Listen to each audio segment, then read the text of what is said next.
বাড়িতে একটা কলা গাছ লাগালে তার থোড়, মোচা, কোলা সবটাই খেতে পান, এমনকি পাতাটাকেও ব্যবহার করেন কখনো খাবার প্লেট বা কখনো রান্নার কাজে। এরকমই একটা ঘরোয়া জাদু গাছ বাড়িতে লাগান ঘৃতকুমারী মানে অ্যালোভেরা গাছ, যার উপকারিতা অসীম। তবে হ্যাঁ, অপকারিতাও বেশ কিছু আছে, সেটাও জেনে রাখা দরকার। কোথাও কেটে গেলে, পুড়ে গেলে অ্যালোভেরা লাগান, খুব সহজেই ঠিক হয়ে যাবে। রোদে পুড়ে চামড়া কালো হয়ে গেলে মানে ট্যান পড়লে অ্যালোভেরা লাগাতে পারেন।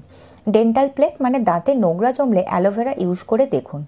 এছাড়াও মুখের মধ্যে ঘা হলে অ্যালোভেরার সাথে নারকেল তেল মিশিয়ে লাগালে ম্যাজিকের মতো রেজাল্ট দেবে। রূপচর্চায় অ্যালোভেরা না থাকলে তো চলেই না। ত্বক উজ্জ্বল মসৃণ করতে, পিম্পলস, ব্রণ, কালো দাগ পয়সা রাখতে অ্যালোভেরার জুড়ি মেলা ভার। এছাড়াও কপালে, চোখের তলায় ভাঁজ পড়লে অ্যালোভেরা ইউজ করুন। অ্যালোভেরায় ভিটামিনের অভাব নেই, A, C, E, B12, calcium, magnesium, zinc ভরপুর। এছাড়াও অ্যান্টিঅক্সিডেন্ট তো বটেই। গুণের সাথে সাথে অপকারিতাও বেশ কিছু।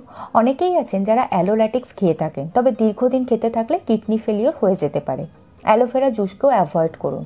ব্লাড সুগার কন্ট্রোল করে ঠিকই, তবে ব্লাড সুগারের মেডিসিন এলে অ্যালোভেরা খাবেন না, সুগার লেভেল আরও বেশি ফল করে যেতে পারে।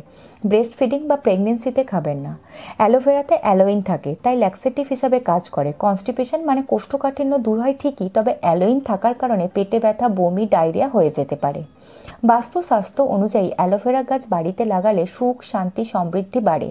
তবে হ্যাঁ, খেয়াল রাখবেন উত্তর পশ্চিম দিকে লাগাবেন না, তাতে ভালো ফল পাওয়া যাবে না, উল্টে ক্ষতিও হতে পারে।